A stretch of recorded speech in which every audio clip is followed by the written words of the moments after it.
y'all, we're Michelle and Ben with Intentional Adventure, and we want to help you get started in your full-time RV travel. Or your weekend travel, if that's what you're into. Don't have to be the whole time. True. We've been traveling for almost 3 years now, and we've learned a lot. Hey, good news, we're still doing it, so we're alive. That is true. So what we want to do is help you start out right and avoid some of the mistakes that we made, some of the hard things that we had to go through when we started out. Yeah, there's a lot that can really ruin your experience. So this video is about 5 tips that we kind of wish we had known about when we started, and we're going to give them to you so you don't have to run into the same things we did for sure.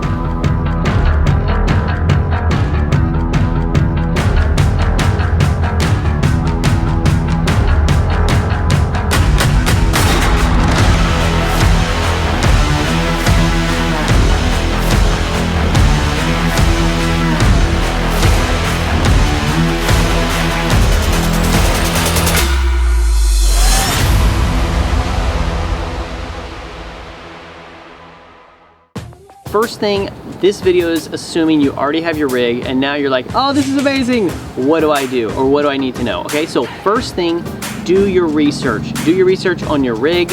Watch a bunch of YouTube videos talking about the maintenance on it, the upkeep on it, you know, how to do the gray tank and the black tank, and what you need to know about your specific rig. Don't give up on that. Don't just get to where you know a couple things and then skip on the rest of it. Do your research and get to know your rig.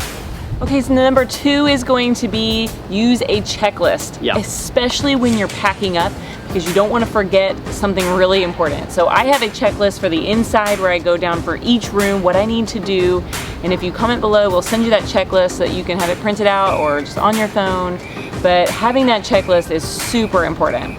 That's so true. You need a checklist not only for packing, but also for unpacking.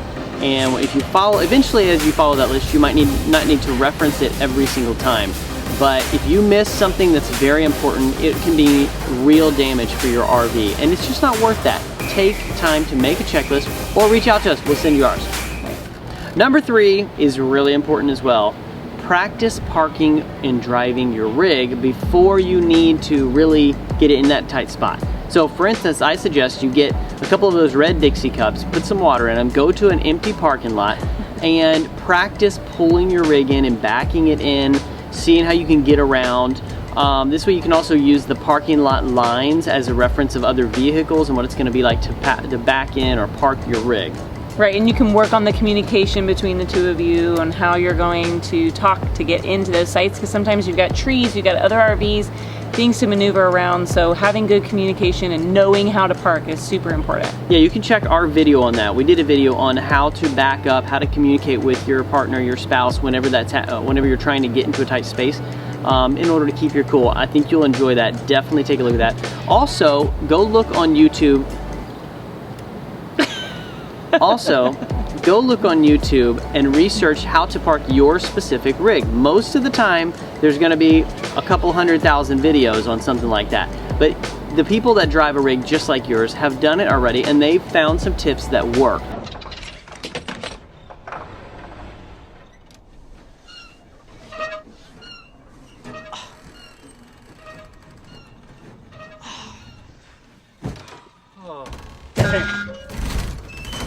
So just utilize other people's knowledge in these areas and you're gonna find that you'll damage it way less and you'll enjoy it a lot more. Number 4, do not travel too fast. Slow down.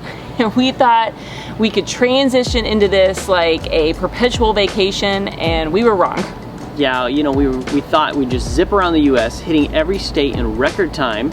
Some people are able to achieve that, but not us. We burnt out very quickly. Yeah, so we decided 7 to 10 days was a really comfortable time for us to be in each spot. Yeah, between homeschooling, work, laundry, cleaning, hiking, friending, partying, going to campfires. Right. I mean, think about it. If you're in a place for 3 days, you don't even have time to sit down. You definitely don't have time to meet people. You're just flying through it and you can burn out really quick, and there's no way to have a normal schedule. Right, so do yourself a favor and don't try to get to all these highlights, get to a number of states in a certain amount of time. Just make the entire journey your goal and not so much like we've got to get to all these places. Yeah, and take time to ask yourself, am I enjoying this or am I stressed out? Because it took us a while to finally get to that point where we sat down and talked, because I was like, I don't know what's stressing me out, but I am not gonna keep doing things like this.